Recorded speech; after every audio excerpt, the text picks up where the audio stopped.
CBN e G1. Eleições 2018.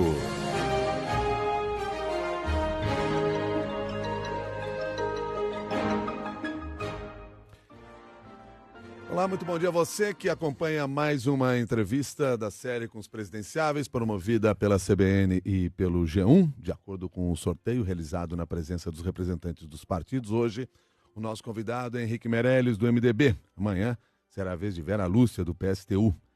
Participam dessa entrevista Cláudia Croitor, do G1, Cássia Godoy, da CBN, Renato Franzini, também do G1, comentarista Gerson Camarote, da CBN e do G1, que está conosco ao vivo de Brasília, e eu, Milton Jung. Além da participação dos jornalistas, teremos perguntas feitas por escrito pelos ouvintes e internautas e publicadas em redes sociais com a hashtag CBNG1. Henrique Meirelles, nosso convidado da segunda-feira, formado em Engenharia Civil, foi presidente do Bank Boston, do Conselho Consultivo da JF, foi eleito deputado federal, assumiu a presidência do Banco Central no governo Lula, foi ministro da Fazenda no governo Temer e concorre pela primeira vez à presidência da República. Candidato Henrique Meirelles, muito obrigado pela sua gentileza de ter aceitado o nosso convite de estar aqui nesta série de entrevistas CBN G1. Um bom dia para o senhor. Bom dia, Milton. Bom dia a todos. Bom dia, Cláudia, Renato, Cássia e os ouvintes. Eu quero agradecer a atenção e agradecer também o convite. É uma oportunidade importante. O Brasil vai decidir este ano o destino do país nos próximos anos. Então, é muito importante que todos nós estejamos muito conscientes de o que estamos fazendo e quais são exatamente os perfis dos diversos candidatos, porque a decisão certamente vai influenciar muito a vida de todos nos próximos anos. Candidato Henrique Meirelles, nesta madrugada nós tivemos na Paraíba a fuga de 105 presos. Um grupo de bandidos invadiu a penitenciária de segurança máxima. Penitenciária de segurança máxima Romeu Gonçalves, lá em João Pessoa. Invadiram, derrubaram muros, derrubaram portões, explodiram e levaram presos. E vários presos, 105 presos deles fugiram. Esse é só mais um capítulo dessa crise que nós temos no sistema penitenciário. Se o senhor for presidente da República, o que o senhor pretende fazer para mudar esse cenário? E eu estou falando aqui de uma prisão de segurança máxima, não é uma cadeia qualquer. A primeira coisa é a informação. Quer dizer, não é possível que um crime deste, totalmente planejado e executado, tenha pegado todos e a polícia e os agentes prisionais totalmente surpresa. A violência se combate com inteligência, antes de mais nada. Para isso é necessário informação. Então nós vamos criar e implantar, de fato, o Sistema Unificado de Informações de Segurança, centralizado em Brasília com a Polícia Federal, e repartindo e dando informações e coletando informações de todas as polícias. Nós temos que mapear toda a ação do crime no Brasil e ter ações preventivas. Então, antes de mais nada, nós não podemos ter agentes prisionais numa madrugada pegos de surpresa em menor número e sendo, evidentemente, superados por bandidos bem armados. Então, nós temos que ter inteligência, preparo, mapear os bandidos e ter ações preventivas. Segundo, nós temos que bloquear o contrabando de armas, que está livre hoje. Nós temos que policiar melhor as fronteiras, negociar com os países vizinhos, usar o satélite geoestacionário, que já está funcionando, para que as fronteiras sejam bem mapeadas e bem policiadas e os pontos de contrabando sejam bloqueados. Depois, as polícias têm que estar equipadas, seja com viaturas, armamentos e contratação de efetivos. Você usou o caso de um estado onde existe o tipo de problema. Existem estados brasileiros que há mais de 10 anos não contratam um policial. Existe um estado que já tem quase 20 anos. E existem polícias com 20%, 30% dos efetivos. Não há como uma polícia sem homem, sem equipamento e sem arma possa combater os bandidos. Então precisa ter informação, precisa ter armamento, policiais bem treinados e ações fortes e preventivas. E, a partir daí, realmente combater e acabar com o crime organizado no país. Deixa eu só pegar o primeiro ponto aqui da resposta, só para entender uma coisa. Quanto custaria a implantação desse sistema informatizado com dados circulando entre estados, municípios e a própria União? O sistema, a infraestrutura do sistema, que é o mais caro, já está instalada. O que nós temos é colocar todo o sistema para funcionar. O sistema não é tão caro quanto parece, porque a tecnologia de hoje está muito avançada. O que nós temos é que ter simplesmente capacidade de gestão, competência e implantação do software adequado. Botar o sistema para funcionar. E, a partir daí, é meramente uma questão de operacionalização do sistema. Renato. Bom dia, candidato. É que às vezes não é só uma questão de custo, né? Quando a gente vê que dentro do próprio Estado, muitas vezes a polícia militar não troca informações com a polícia civil. O senhor está pretendendo, pelo que eu entendi do senhor, é que a Polícia Federal consiga informações que as polícias têm nos estados e passem para o governo federal. Quando a gente tem uma iniciativa no G1 chamada Monitor da Violência, que busca levantar dados de violência no país. Uma das coisas que a gente percebeu é que o governo federal não tem nem sequer uma contagem de assassinatos no país em tempo real. Ele depende ano a ano de que uma ONG, que é o Fórum Brasileiro de Segurança Pública, faça essa contagem. O governo não tem, não sabe. Então, como é que o senhor vê essa questão, não só uma questão de dinheiro, mas como é que o senhor vê uma questão de coordenação com os estados para conseguir esses números importantes? Você confirma exatamente aquilo que eu estou dizendo, é a falta de informação. A falta de informação é hoje o maior problema. Então, nós temos que ter as informações, centralizar as informações, ir buscar essas informações, centralizar e, a partir daí, não ter apenas o número de homicídios, mas onde foram cometidos, quais são os bandidos envolvidos, se existem facções, se não existem facções, se existe um padrão, uma organização. Em resumo, como eu disse, a violência se combate com inteligência. Para isso, nós precisamos ter capacidade de gestão, experiência e gente competente operando o sistema como um todo. Porque a incompetência é o que não leva a lugar nenhum em nenhum lugar do mundo. Gerson Camarote, sua participação.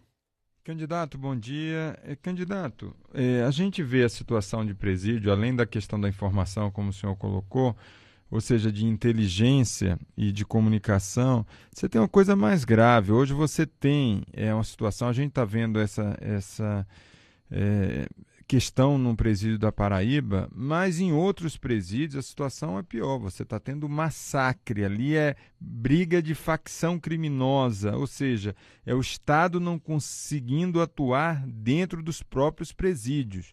Lá quem manda, por exemplo, posso citar, em Manaus teve isso não faz muito tempo, Roraima, no Rio Grande do Norte, Alcaçuz, que foi uma tragédia, ou seja, vários massacres em série. Tivemos no início do ano em Goiás. Então, eu lhe pergunto, como resolver essa questão? Lógico, a questão de informação é muito importante, você melhorar a questão da inteligência, mas essa coisa emergencial, como resolver e o Estado voltar a ter controle dos presídios. Essa é uma questão ainda mais urgente, candidato. Bom dia, Camarote.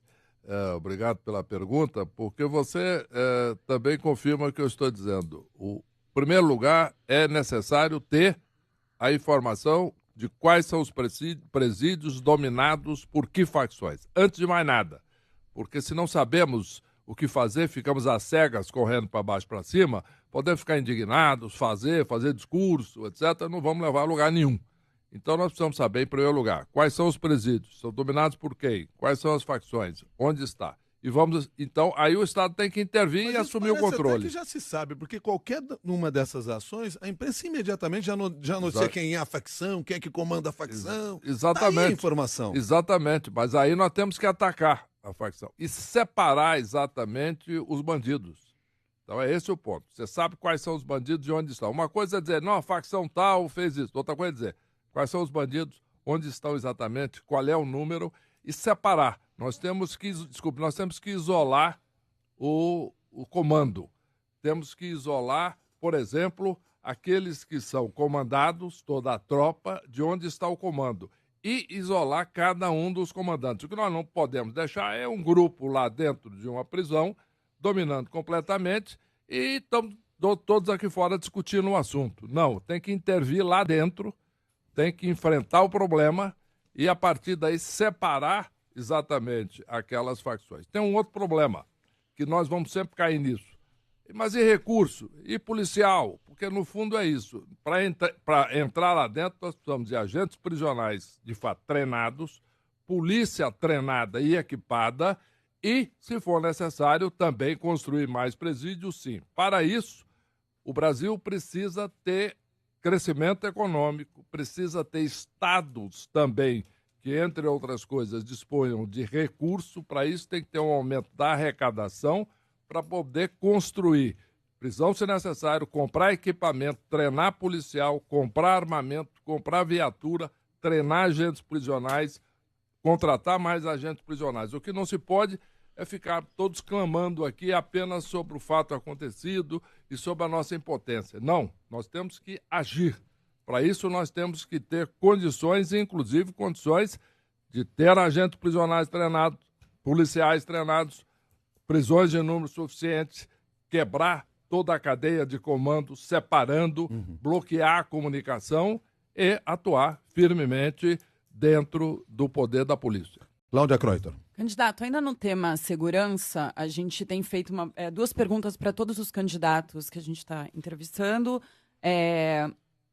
Dentro do tema do monitor da violência, que o Franzini mencionou, eu queria perguntar para o senhor qual que é a sua principal proposta para diminuir o número de homicídios no país e qual que é a sua proposta para reduzir a violência contra a mulher?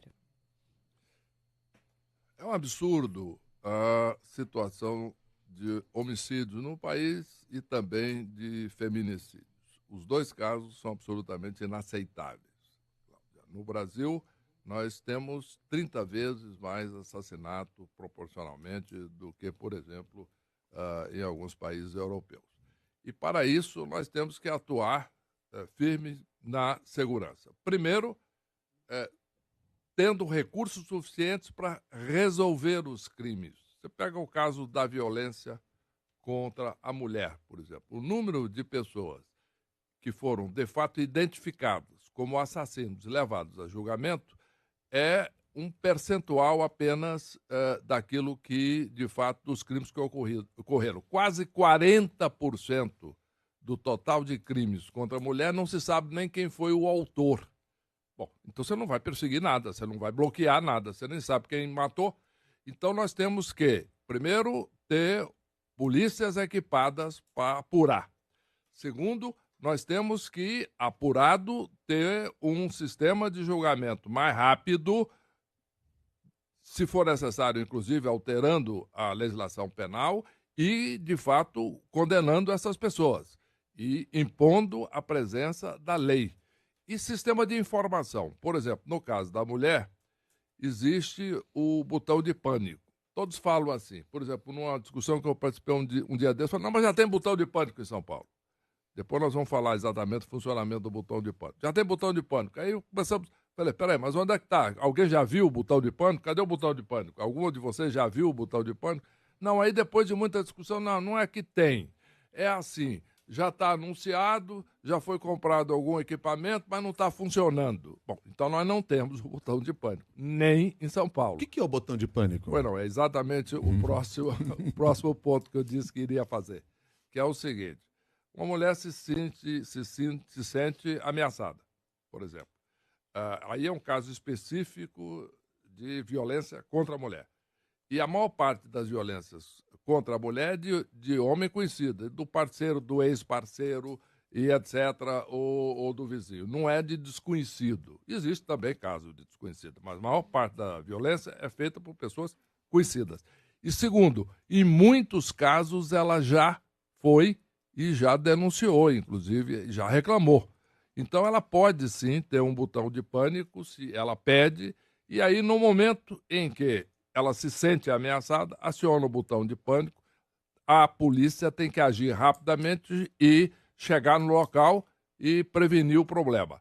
E as delegacias femininas, delegacias da mulher, também têm que operar o tempo todo, 24 horas por dia, 7 dias por semana. Por exemplo, não pode, como acontece hoje, muitas vezes, inclusive em São Paulo, fechar o fim de semana, né? Delegacia da mulher protegendo a mulher. A maior parte da violência contra a mulher acontece no fim de semana e fim de semana a delegacia está fechada. Não, não pode. Nós temos que operar isso de uma maneira eficiente. É aquilo que eu aplico em muita coisa na vida. Foco no resultado. Nós temos que diminuir o número de homicídios. Para isso, temos que atuar. E, de novo, na questão do recurso. É aquela história. Tudo começa com a economia, porque no final sempre se chega na história, não falta recurso. Não tem dinheiro, veja você, não tem policial, não tem efetivo, não tem armamento. Então, para isso, nós temos que ter governo competente, governo que entende de economia crescendo, a arrecadação dos estados crescendo, a arrecadação dos municípios crescendo, e a partir daí, sim, polícias equipadas, viaturas, armamento, informação e treinamento, porque aí a polícia tem condições de atuar fortemente. Só fazendo um parênteses aqui, eu já passo para a Cássia Godoy também a palavra sobre o botão de pânico. Há cerca de uma semana, o portal G1 publicou reportagem mostrando que no Distrito Federal, onde o tal botão de pânico é anunciado desde 2015 e até agora não avançou, passados 9 meses do último anúncio, existem 7 mulheres com acesso ao botão de pânico. Você confirmou o que eu acabei de dizer. É exatamente isso. Se fala, mas quando você chega lá vai verificar, não tem. E o único estado que diz que tem são 7. Bom, não vai dar. Então você está confirmando tudo aquilo que eu acabei de falar. Cássia Godoy. Candidato, aproveitando ainda o tema da segurança, eu gostaria de conversar com o senhor a respeito da questão das drogas. O senhor é a favor da descriminalização da venda da maconha? Não. Nós temos que separar aqui duas coisas. Nós temos que, em primeiro lugar, bloquear e combater o tráfico. O que nós não podemos fazer, isso sim, é simplesmente prender o usuário da maconha. Nós temos que ter penas alternativas, temos que ter programas de recuperação e etc. Porque a experiência mostra que, com essa situação nas prisões brasileiras, que nós já discutimos bastante aqui, você pega um jovem que foi pego consumindo um pouco de maconha, coloca esse jovem na prisão, o que vai acontecer? Ele vai sair de lá pior do que entrou. Aí, em muitos casos, ele deixa de ser um consumidor, passa a ser um traficante.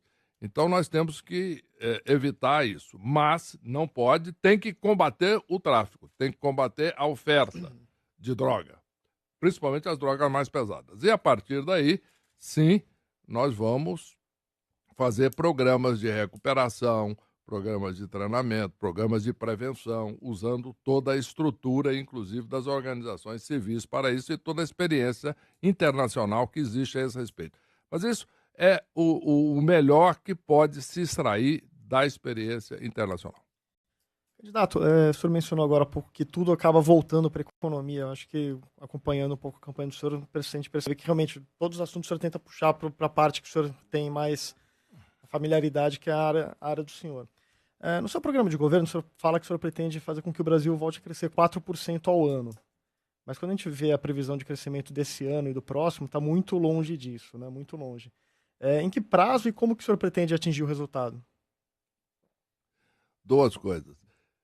Não é que eu procuro trazer para a economia, é que todos, sem dizer isso diretamente, no final caem da economia. Porque ou não tem recurso, ou prometem coisas que vão custar muito e não sabe de onde tira. Então, antes de mais nada, se nós estamos falando, por exemplo, de saúde, nós estamos falando de investimento em saúde. Nós estamos falando de administração. Para isso é necessário recurso. Se nós estamos falando em educação, né, estamos falando também de recursos. Se nós estamos falando de ensino profissionalizante ou ensino médio, etc., além de outras coisas, é necessário recurso, é necessário construção de escolas. Se nós estamos falando em transporte, estamos falando de construção de metrô nas cidades, ou construção de rodovias ou ferrovias, nós estamos falando de recursos. Então, o que eu estou dizendo é que, antes de mais nada, para não não se perder tempo do país todo discutindo soluções mirabolantes que não tem recurso para fazer, nós precisamos garantir que o governo federal, os estados e os municípios tenham recursos para fazer todos os investimentos necessários em todas as áreas. Agora, a questão do crescimento. O crescimento é resultado de algumas coisas básicas. Em primeiro lugar, contas equilibradas. O Brasil cresceu 4% ao ano, em média, no período em que eu fui presidente do Banco Central. Por quê? Porque naquela época o maior problema que o Brasil tinha era inflação e instabilidade e falta de confiança. Pois bem, no momento em que nós assumimos, no momento em que eu fui anunciado como presidente do Banco Central, a confiança subiu imediatamente. Com isso, investimento voltou ao país. Controlei a inflação, com isso subiu o crédito. O crédito com percentagem do produto, do total do tamanho da economia do país, mais do que dobrou. Com isso, impulsionou o consumo, impulsionou o investimento, com disponibilidade também de crédito, e o país cresceu. Então, nós crescemos 4%, sim, eu já tive essa experiência, passei 8 anos lá e o Brasil cresceu 4%. Depois disso, saí do governo, o país começou a entrar numa reta declinante. Chegou a crescer mais de 7% em 2010. Depois passou a crescer. Quando eu voltei ao governo, em maio de 2016, como ministro da Fazenda, em um ano o país tinha caído 5%. O PIB brasileiro tinha diminuído 5%. Estávamos com 14 milhões de desempregados. Só que agora o problema já não era...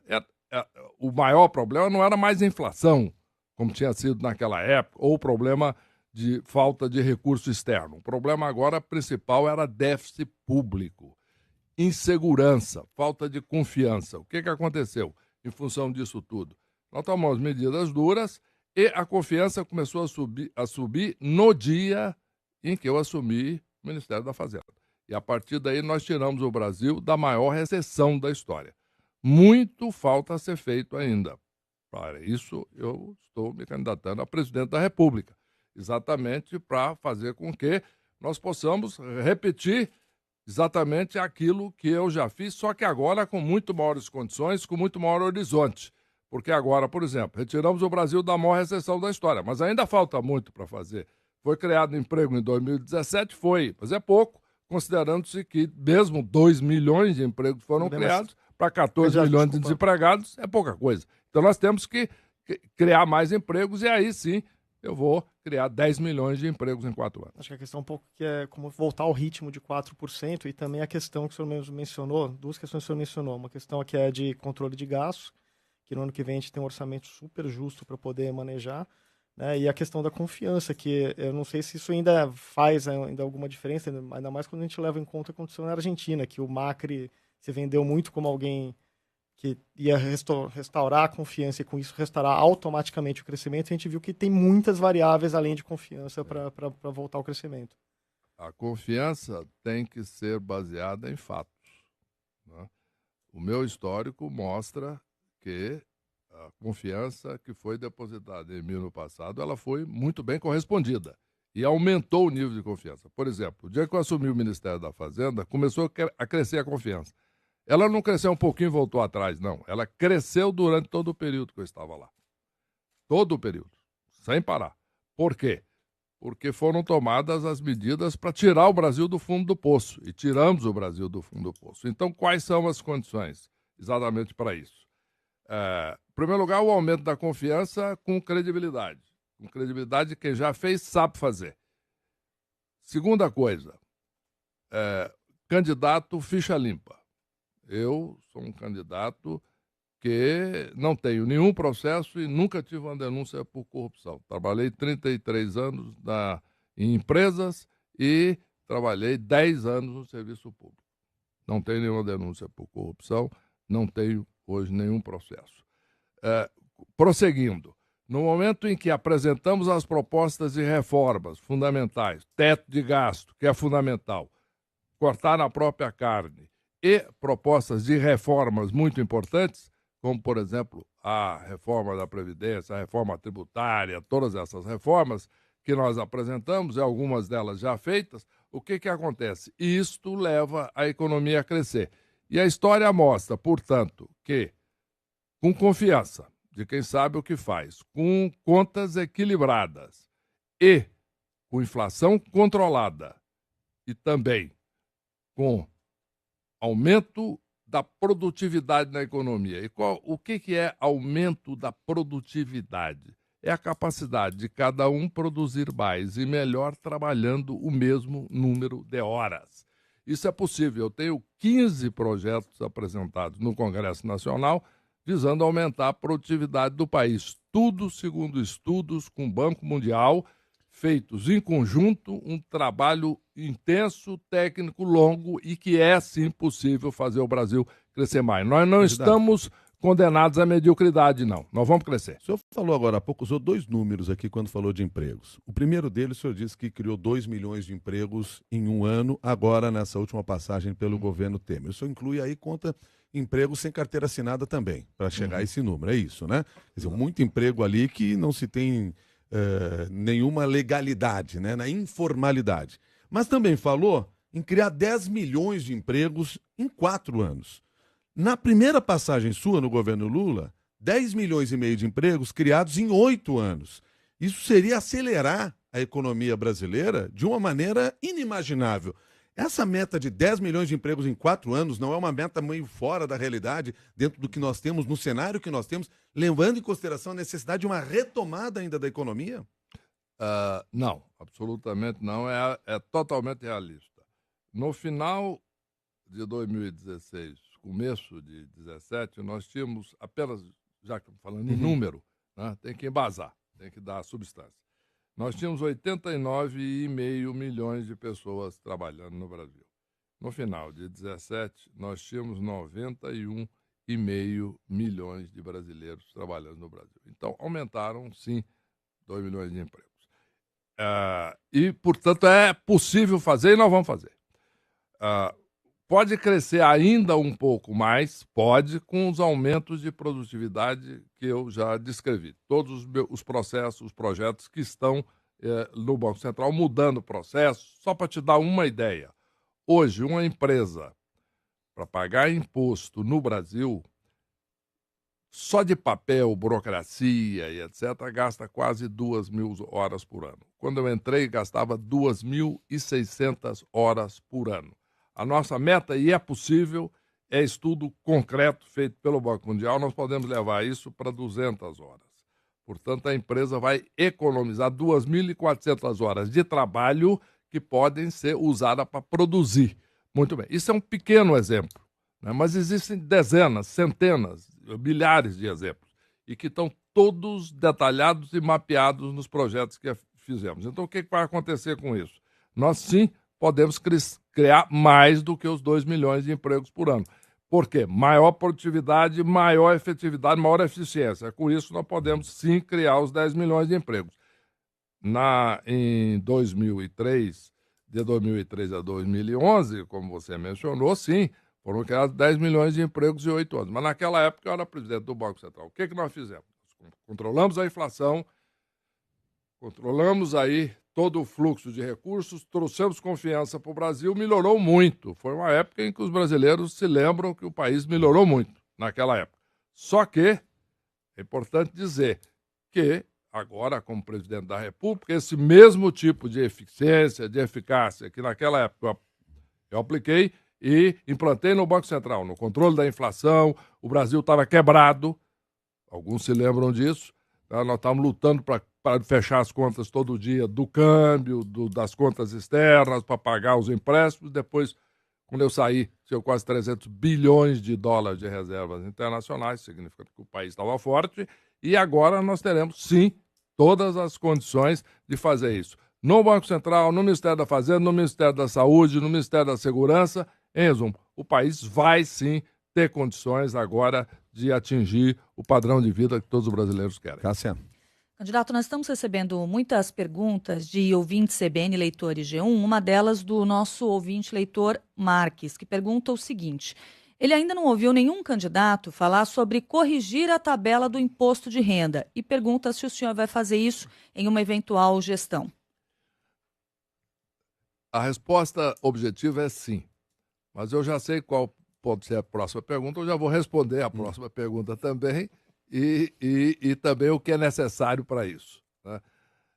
Devemos corrigir, sim, a tabela do imposto de renda para fazer o reajuste inflacionário daqui para frente. A segunda pergunta é por que não corrigiu nos 2 anos que estava lá no Ministério da Fazenda? Antes que venha essa pergunta inevitável, eu vou dizer, porque nós estávamos com um déficit de 170 bilhões de reais. Então, na realidade, nós não podíamos diminuir a arrecadação. Por quê? Porque o déficit estava subindo, a inflação subindo, o juro subindo. Então, a primeira prioridade foi diminuir o máximo possível esse déficit. Ao invés de 170, foi 159, depois baixou para 124, ainda muito elevado. O que nós vamos ter que fazer para fazer isso e muitas outras coisas? Inclusive, lá na frente, eu acho que é possível até baixar um pouco o total de impostos pagos por todos os brasileiros. É possível fazer isso. Mas, primeiro, nós temos que diminuir despesa. Despesas que pode cortar, já foi cortado o máximo. Está faltando, inclusive, recursos em algumas áreas importantes. O que nós precisamos é fazer as reformas. As reformas, sim, são reformas da Constituição, os projetos estão apresentados, já estão avançando, nós temos que fazer as reformas, corrigir as injustiças, inclusive, existentes hoje. Por exemplo, na questão da Previdência, em que os mais pobres têm que trabalhar mais, aqueles que ganham mais têm que trabalhar menos, corrigir tudo isso e, de fato, aí sim nós vamos ter condições de eliminar o déficit público brasileiro e, a partir daí... E só depois disso mexe na tabela do imposto de renda? Não, a tabela pode ser mexida Porque imediatamente. vai demorar para chegar a essa resposta. Não vai. Nós acreditamos que as reformas podem ser aprovadas nos primeiros meses de governo. Não há nada que necessita aprovar as reformas, e aí entre elas previdenciária, etc., para mexer na tabela do imposto de renda. Sem isso não mexe? A não ser que se aumente outros impostos. Uma coisa, Milton... O senhor está prevendo isso? Não. Eu estou prevendo cortar despesa. Estou prevendo mostrar ao povo brasileiro que precisa fazer as reformas. Porque uma coisa que eu quero dizer a todos os telespectadores, ouvintes, todos aqueles que nos estão vendo, aqueles que estão ouvindo e aqueles que vão ler, e a todos vocês aqui. Eu posso até não conquistar aqui o seu voto, mas eu tenho certeza, eu vou ganhar o seu respeito, dizendo a verdade. Então, não adianta fazer fantasia, como muitos candidatos ficam fazendo aí. Vou perdoar a dívida de todo mundo, vamos distribuir dinheiro, não vamos fazer reforma nenhuma, todo mundo vai se aposentar cedo e correr para casa e aproveitar. Não, nós temos que dizer a verdade. E dizendo a verdade, corrigir, de fato, os problemas. É possível fazer isso, mas temos que dizer a verdade e tem, sim, que aprovar as reformas para que o país possa corrigir todos os demais problemas e ter recursos para investir onde deve. Não só corrigir a tabela do imposto de renda, mas muito mais do que isso. Nós temos que investir em segurança, passamos tempo longo aqui discutindo segurança, temos que investir em saúde, temos que criar o cartão único, universal para todos os brasileiros de saúde, depois podemos falar sobre isso. Nós temos que investir em educação. A minha proposta de estender o ProUni para as creches, para permitir que as mães possam ir trabalhar e deixar a criança numa creche perto de casa, particular, se não existir pública, e que o ProUni possa pagar isso. Para tudo isso é necessário recurso. Primeiro, de eliminar desperdícios e de fato, concentrar recursos onde deve. Mas não adianta fazer fantasia. Candidato. Nós temos que fazer as reformas, Milton. Esse é o ponto importante. Gerson Camarote, sua pergunta. Candidato, o senhor fala de reforma da Previdência, o senhor esteve no governo e na principal função ali, junto ao governo Temer, que foi de ministro da Fazenda. Essa questão da reforma da Previdência foi colocada no governo Temer, que o senhor participou. E simplesmente, o senhor, inclusive, colocou a reforma da Previdência como uma prioridade. O senhor foi pessoalmente fazer essas negociações. O que é que deu errado e o que é que pode mudar, já que não deu certo quando o senhor foi ministro da Fazenda e jogou todo o seu capital político para fazer a reforma da Previdência? Eu acompanhei isso no final do ano passado, outubro, novembro, fevereiro desse ano. Enfim, o senhor jogou o seu capital político e não conseguiu. Como é que o senhor vai conseguir agora? Olha, meu amigo Camarote, você seguiu não só no final do ano, você seguiu o ano todo, certo? É verdade, o ano todo. Exatamente. Então você seguiu todo o processo, desde o início do ano, etc., e todas as ocorrências posteriores, os episódios políticos, etc., que levaram, inclusive, ao Congresso praticamente parar a discussão de todas as reformas e tudo o que aconteceu durante o ano de 17, que impediu exatamente o progresso de vários projetos, inclusive o projeto da reforma da Previdência, porque o Congresso teve que se dedicar a outras coisas naquele momento que eram necessárias ser decididas e que foram. Pois bem, em dito isso, você se lembra que eu, sim, fiz debate com todas as bancadas de todos os partidos da base, debates que duraram 4, 5, 6 horas, alguns deles você acompanhou de perto, e nós conseguimos avançar muito. Entramos no ano de 2018, já no final de 17, o que aconteceu? Um ano eleitoral e etc., e tudo isso tornava muito mais difícil discutir a reforma da Previdência. E Previdência, vamos ser realistas, é algo difícil e controverso em qualquer lugar do mundo. Eu acompanhei, por exemplo, a reforma da Previdência que foi feita na Alemanha. Um país sério, austero, rico. E, no entanto, a reforma da Previdência foi um problema, uma discussão que demorou longo tempo. No final foi feita e foi fundamental para a Alemanha prosseguir. Agora, nós vamos precisar de um presidente da República eleito com um mandato para isso e que possa dizer claramente à população algumas verdades. Por exemplo, Previdência. Hoje, os brasileiros de menor renda não conseguem passar 35 anos com carteira assinada. Portanto, eles se aposentam hoje, se for homem, 65 anos. E aqueles que ganham altos salários, etc., que conseguem completar os 35 anos com carteira assinada, este sim, se aposenta com 53, 54, 55 anos de idade. E os que ganham menos, com 65. Com a reforma, nos primeiros anos, a idade mínima passa para 55 anos. Isto significa que o mais pobre, ao invés de ir aos 65, ele vai se aposentar, na realidade, antes, no início da reforma.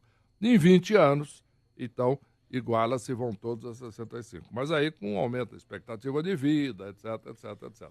O que eu quero dizer com isso é o seguinte: o Brasil, com um presidente da República, no início de mandato, no início de legislatura, entrando com uma proposta clara, esclarecendo toda a população, tendo vencido a eleição direta, mostrando a verdade sobre a Previdência, etc., é o passo, é o empurrão que falta para a Previdência ser aprovada. Ela já avançou bastante, já passou na comissão especial, como você sabe, já está no plenário. Agora é uma questão de, no início de mandato, dar uma empurrada, e isso sim tem todas as condições de ser aprovado. Por quê?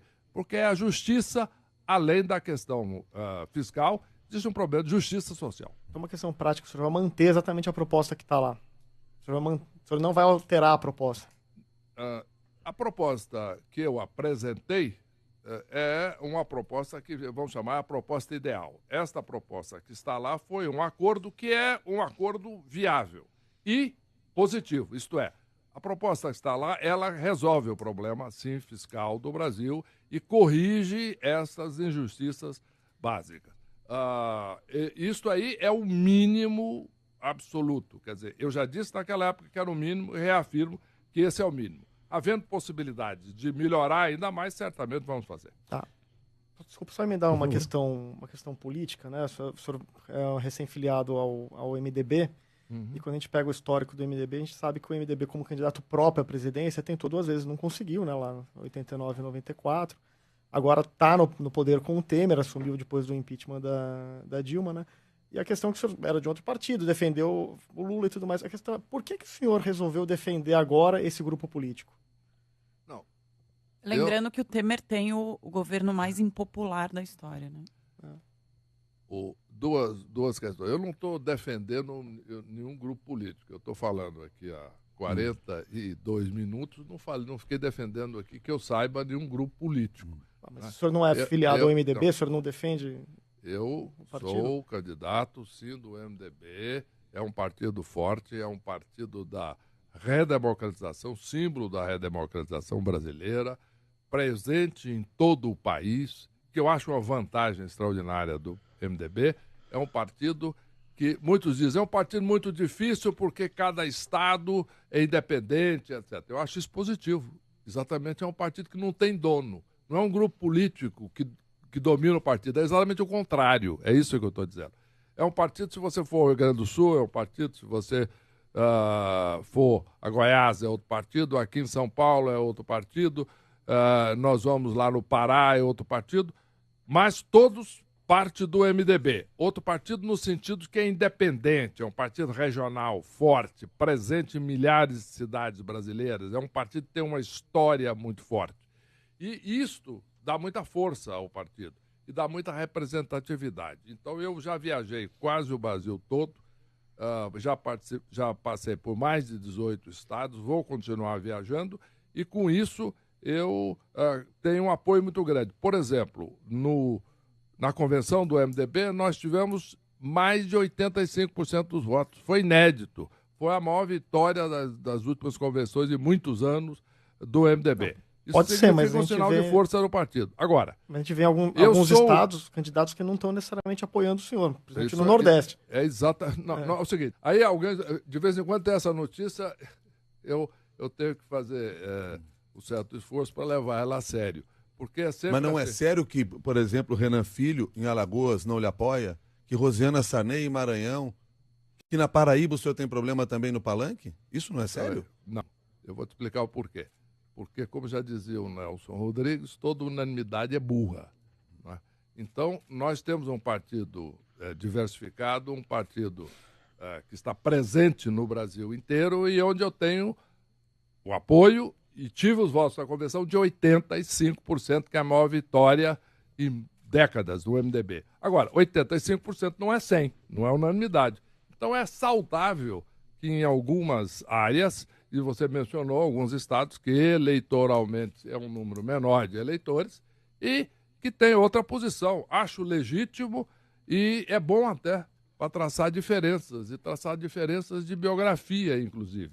É muito importante ter as diferenças, porque tendo as diferenças, todos os eleitores podem olhar e ver quais são as diferenças. E, mais importante, vamos agora falar de outras coisas. O MDB tem alguns problemas? Tem, todos têm. Não só problema político, etc. Tem problemas de diversas ordens, acusações, etc. Todos os grandes partidos brasileiros têm. Né? Então, isso aí é algo que é um avanço, inclusive, da política brasileira, de estar agora dentro de um processo de cada vez mais levar a sério o cumprimento da lei. Finalmente, eu sou o candidato da minha história, eu sou o candidato do meu projeto. Porque hoje, e como sempre, o brasileiro vota em candidato. Então vamos ouvir a pergunta de mais um ouvinte, Cássia? Isso mesmo. Nosso ouvinte, Serginho Ariuaki, ouvinte CBN Eleitor G1, pergunta o seguinte, já que estamos falando de MDB, caso o senhor seja eleito presidente, Michel Temer, Eliseu Padilha e Moreira Franco farão parte do seu ministério? Essa resposta é muito simples. Eu não tomo decisões na véspera. Houve até um candidato a prefeito aqui de São Paulo, ficou famoso em determinada época, depois ele acabou ganhando outra eleição mais importante. O senhor está se referindo a Fernando Henrique Cardoso. Exatamente, que sentou na cadeira na véspera, tirou a fotografia e depois... Não, mas ninguém está pedindo para o senhor sentar na cadeira, não. Só quer saber o seguinte, esses 3 nomes fariam parte do seu governo? Eu não tomo nenhuma decisão na véspera. É isso que eu estou dizendo e reafirmo. Eu, quando assumi o Ministério da Fazenda, uma vez sido convidado, confirmado, aí eu convidei os profissionais para comporem as secretarias importantes.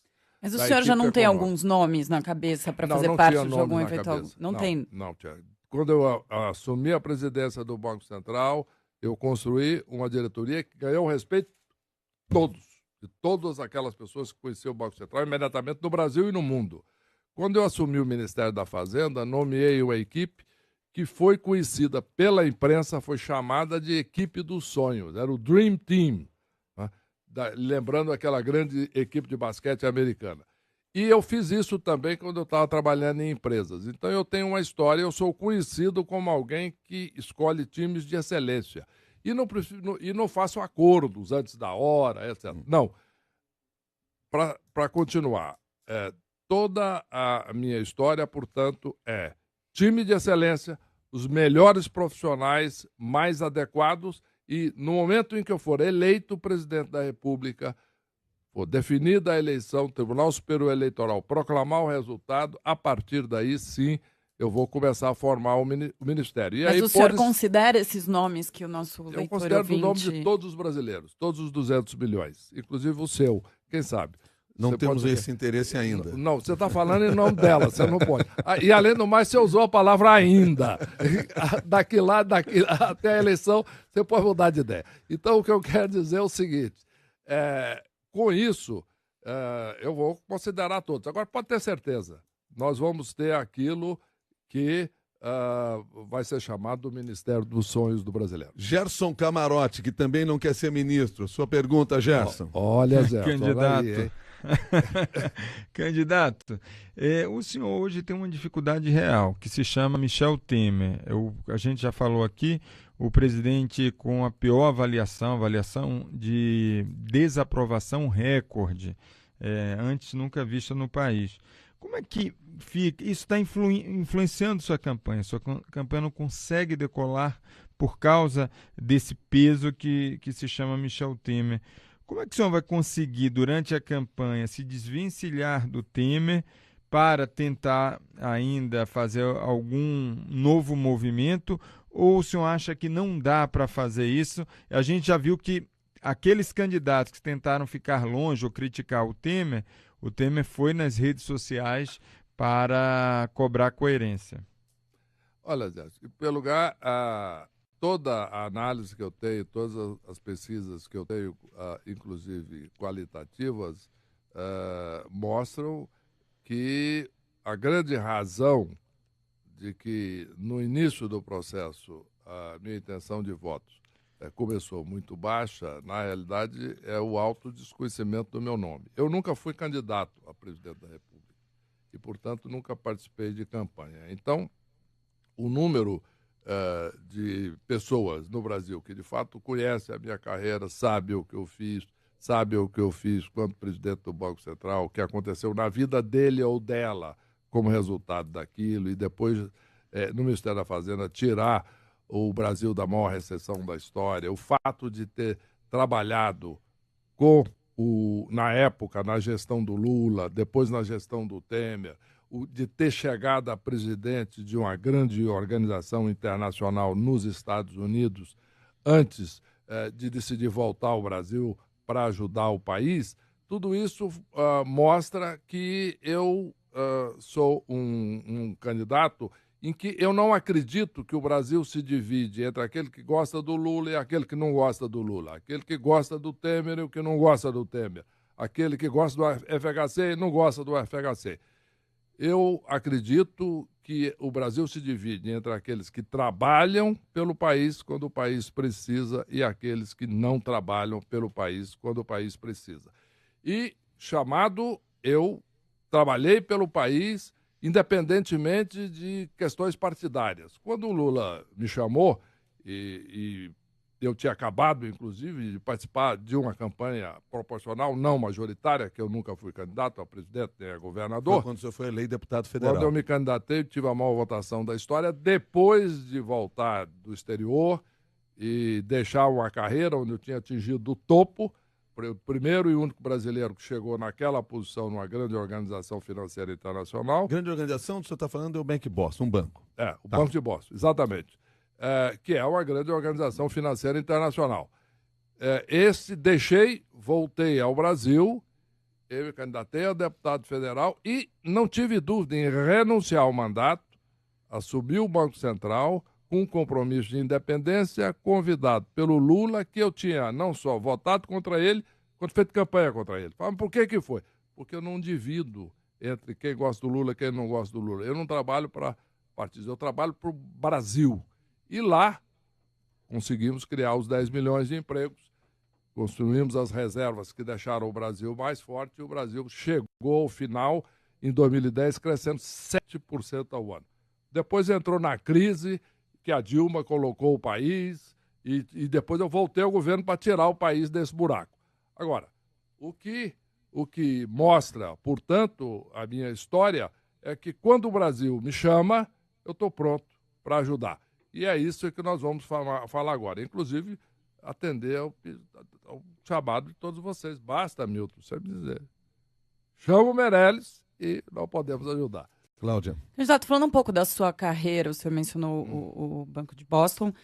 O senhor ocupou cargo de destaque também na JF, que controla a JBS, que todo mundo sabe que se envolveu num grande escândalo no ano passado. Qual que era o seu papel na JF?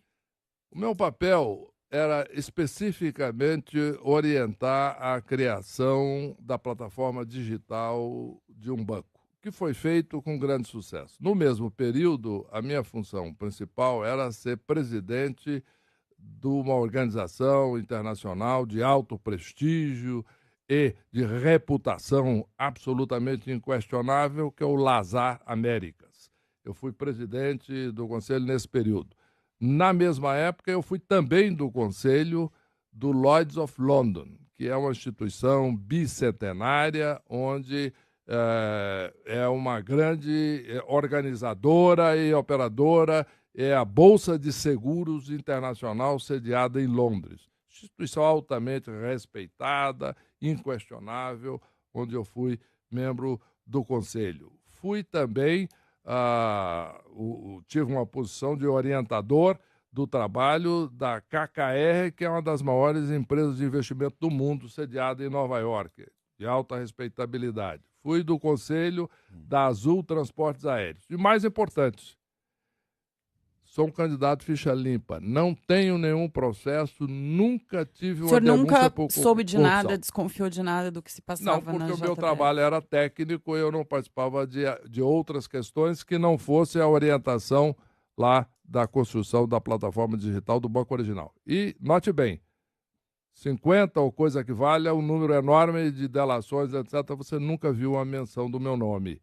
Não só lá, como em qualquer das outras dezenas de empresas brasileiras envolvidas em problema. Por quê? Porque eu sou candidato ficha limpa.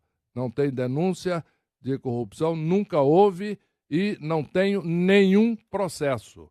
E, para isso, inclusive eu convido a todos, pesquisa no Google, vai ver se tem algum processo me envolvendo. Não tem nada. Zero. Mais uma pergunta de ouvinte CBN Leitor G1. Alex Vilaça pergunta ao senhor qual o seu projeto para resolver a deficiência de saneamento básico em todo o país, candidato? É, de fato, um problema gravíssimo no Brasil. Nós temos um número pequeno de cidades que têm saneamento para toda a população.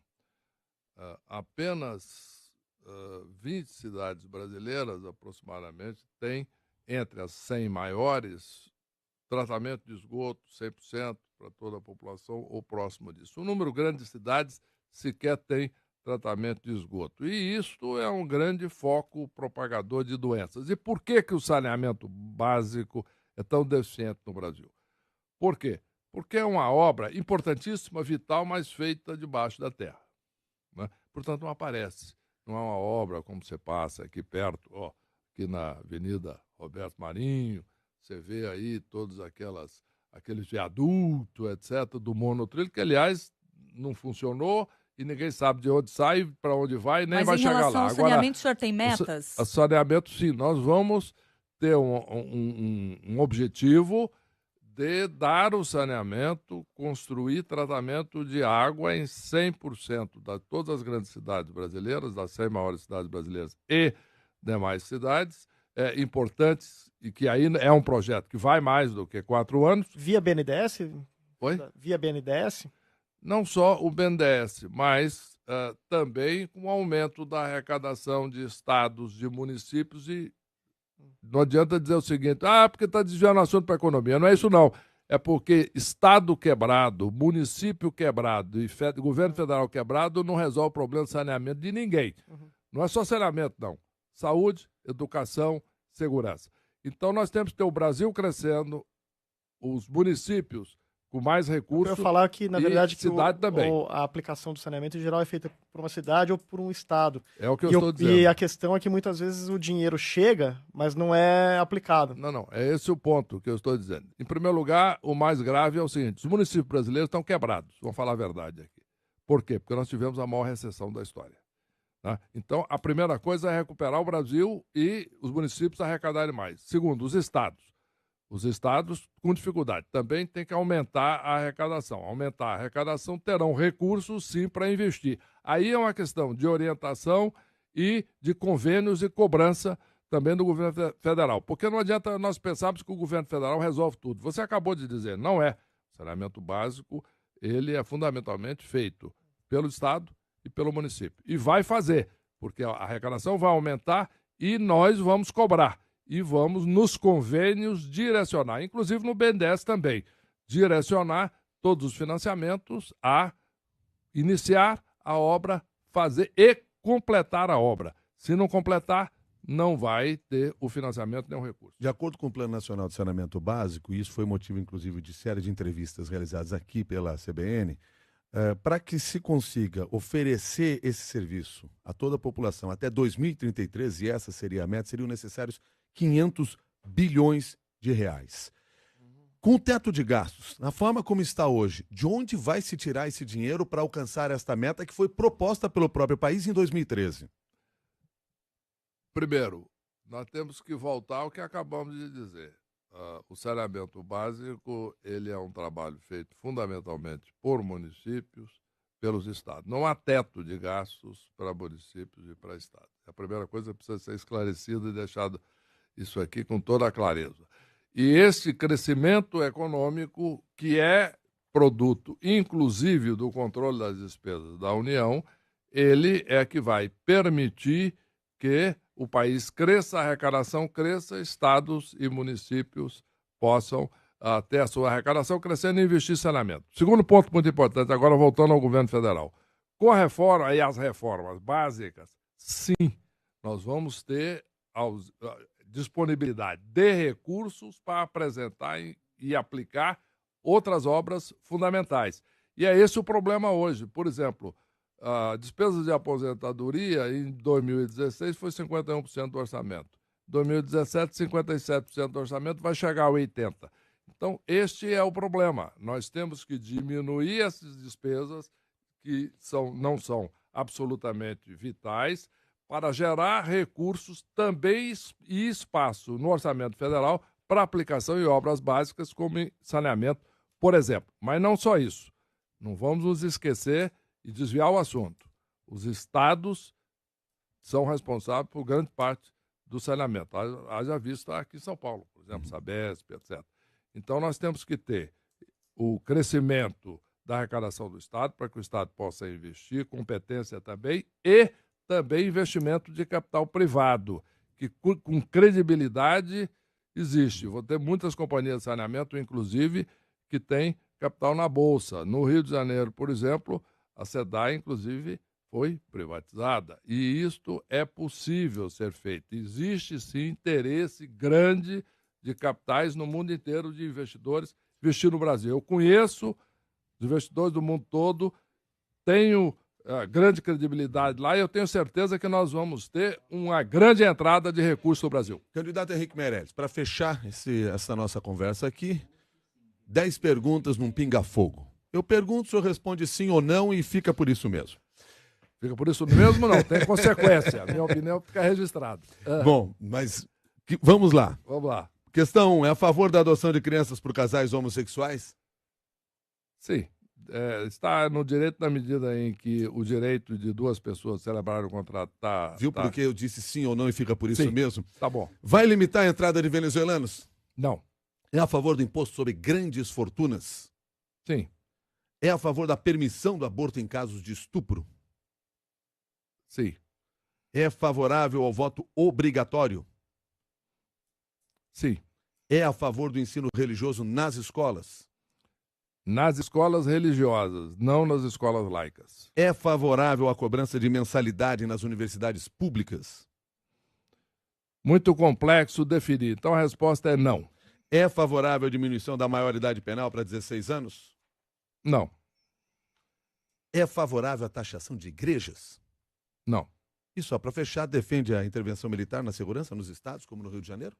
Em caso de absoluta necessidade, quando é solicitado pelo governador do estado, como é o caso do Rio de Janeiro, sim, porque lá o governador confessou a impossibilidade de tomar conta da segurança. Nesse caso, sim. Candidato Henrique Meirelles, do MDB, muito obrigado pela sua gentileza de estar conosco aqui, conversando conosco. Um bom dia para o senhor. E muito obrigado pelos convites e por todas as perguntas. É importante discutir tudo isso aqui, nesse ambiente inteligente, rápido, com muitos participantes aí. Agradeço também ao Gerson lá em Brasília e é uma satisfação. E vamos voltar aqui de novo aí para dizer o que nós estamos fazendo pelo país. E chama o Meirelles. Muito obrigado. Esse foi Henrique Meirelles. Lembrando que amanhã será a vez de Vera Lúcia do PSTU e você participa com perguntas com a hashtag CBNG1. CBN e G1. Eleições 2018.